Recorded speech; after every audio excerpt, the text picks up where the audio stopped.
बर'नि मुंदांखा बर' सावथुननि खलनायक थाख्लाय नार्जारी बिथांनि आसल नामा थाख्लाय नंगौना नङा आंथ' मिथिया थाख्लाय नार्जारी बिथांजों आरो सासे सिनियर महरगिरि बर'नि बिपुल मोसाहारी बिथां सानैनि गेजेराव मोनसे नांलाय खमलाय बाद बिबाद जादों। थांनाय बिसानि जि मिटिं जादोंमोन बे मिटिंनिफ्राय बिसोरनि मोनसे गाज्रि मोनलायनाय थासारि सृष्टि जानाय जों नुनो मोनदों आरो बिथांमोना गोबां दान्थे बिदान्थे ससियेल मिडियायाव पोस्ट होलायनाय बेबायदि जानाय नुनो मोनदों।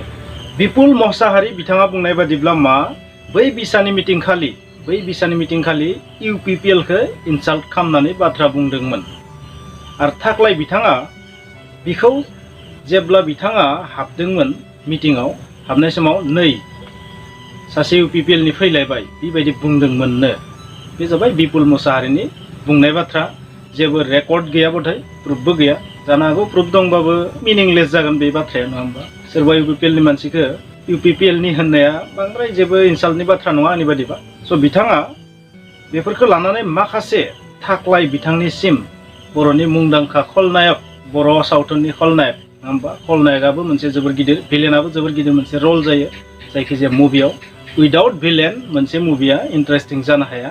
आंनि नोजोराव थाख्लाय बिथाङाथ' सासे जोबोर टेलेन्टेड सबसे गिथावनासिन खलनायक सबसे पपुलारसिन खलनायक आंनि नोजोरावबो आं जेसेबां बिथांनि दिनैसिम मुभि नायबाय फिल्म नायबाय स' बेयाव जेबो माने किन्तु गैया आंनि नोजोराव जियानो जा बिथां सानैनि गेजेराव जा नांलायदों बे नांलायनाया माने पार्सनेल टाइपनि जादों। बेनिखायनो आं बे भिडिअखौ लानानै फैदों जे बिथांमोना जा नांलायदों बे नांलायनाया खिन्थु बिसाखौ बदनाम खालामगोन। बे बिसानि जिखिनि मान सन्मान दोङो बेखौ गासैखौबो नस्थ' खालामगोन होननानै आं सानो। बेबायदि एखे एस'सियेसनाव थानाय सुबुंफोरानो जुदि बेबायदि नांलायबाय थायोबा बे अपमानजनक। स' बिथां सानैखौबो आं रिकुवेस्ट खालामगोन नोंथांमोना लोगो हमलायनानै जायखिजाया मोनसे एग्जिकिउटिभ जनानै बेबायदि सावरायनानै बेखौ फोजोब। बे जेंनाया जोबनायनि जेबो लामा नुहुराखै आं। बिथाङाबो डाइरेक्टर प्रडिउसारनो सोर सासे बेसेबां सैथो बाथ्रा बुंनो हाया दिनैनि थासारियाव। ओंखायनो बिथांमोना बेफोरबायदि नांलायनायखौ ससियेल मिडियायाव लानानै दाफै होननानै आं बुंगोन। स' बिथांमोना सानैबो लोगो हमनानै बेखौ गैया खालामनांगौ बे जेंनाखौ नङाबा बेयो इयुनावबो बिसानि मोनसे जेंना लाबोबाय थागोन होननानै आं सानो। बिपुल मोसाहारी बिथाङा गोबां माने एलिगेसन लगायदों थाख्लायनि सायाव बा जाति बंस केरेक्टारहालागै बाथ्रा बुंदों। स' बे दुखुनांथाव बेबायदि बुंनाङा आसलते बिथांमोना सानैबो एखे जगतनिनो मानसि। स' बिथांमोना जुदि बेबायदि गाव गावनि केरेक्टारखौ दिहुनलायनो नाजायोबा बेथ' माने हलिउड स्टाइलनिसो जागोन आरो हलिउड स्टाइलनि। आं सासे मानसि हिसाबै आंनि भिडिअनि टपिक्सनि कन्टेन्ट हिसाबै आं बेखौनो बुंगोन सोरनिबा मानसिनियाव थानाय गाज्रि रेकर्ड हिस्ट्रि थांखांनाय बुब्लि बेफोरखौ बुंखांनाया जोबोर गिदिर गोरोन्थि होननानै आं बुंगोन।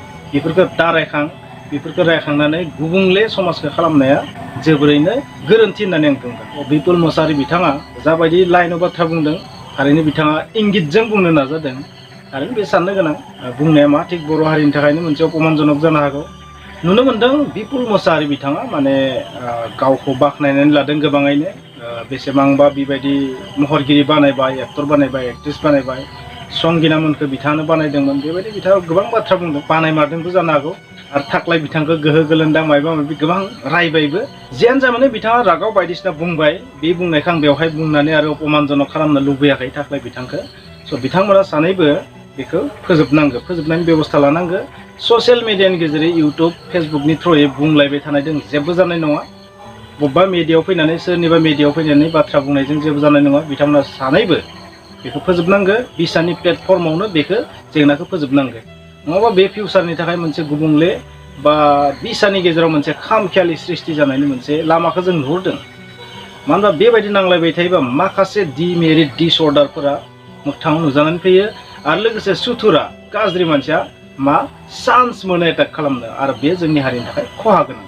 मोनसे आफादा गथ' गोरलै अबस्थायावनो जुदि बेबायदि अबस्था जायोबा बिनि महरगिरिफोरनि गेजेराव बेबायदि सिं गोरोबलायि मानो होनबा सम नुनो मोन्दों माखासे मानसिफोरा बिसानियावबो माखासे आसि दिन्थिगासिनो थादों आरो बे आसि दिन्थिनाया माखासे हमस्लाबनो हायै सुबुंफोरा बेखौनो नंथारगौ साननानै मोनसे गाज्रि नोजोरजोंबो नायनो हागौ आरो बेबायदि गाज्रि नोजोरजों नायनाया गोदान एस'सियेसन जोनोम जानायनि मोनसे लामा थाहैयो।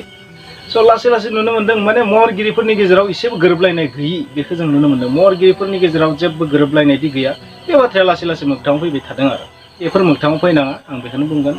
नाथाय साननो गोनां बाथ्राया जाहैबाय थाख्लाय बिथाङा दिनै मुंदांखा बर'नि इउटिउबार एमजेनि इउटिउब चेनेलनि थ्रयै एनिथिं एमजेनि इउटिउब चेनेलनि थ्रयै निमाहा बिनाय नुनो मोन्दों। बिथाङा बुंदों जुदि गावनिनो माबाफोर गोरोन्थि जादोंबा निमाहा होदो। बेबायदि नांलाय खमलाय जानानै अपमान जानायखौ थारैनो बिथाङा लुबैयाखै, बेनिखायनो बिथाङा निमाहा बिबाय। नाथाय बिपुल बिथाङा मा स्टेन्ड लायो, मा लामा लायो, माबायदि मोनसे थासारिखौ बिथाङा फालिगोन बुंनो हाया। नाथाय थाख्लाय बिथाङाथ' निमाहा बिबाय। माबाफोर जुदि गोरोन्थि बुंफ्लांदोंमोनब्ला निमाहा बिखाबाय बिथाङा। स' निमाहा बिनाया सबसे गेदेर गुन। नाथाय बिपुल बिथांनियाव बे गुना दंना गैया बे जोबोर नायनो गोनां जागोन। आं सानो बिथाङाबो माने निमाहा होनांगौ थाख्लाय बिथांखौ, आरो लोगोसे गावबो बायदिसिना बुंफ्लांनायनि थाखाय गावबो निमाहा बिनांगौ। जिहेथु सासेया निमाहा बिबायबा सासेयाथ' होखानांगोन।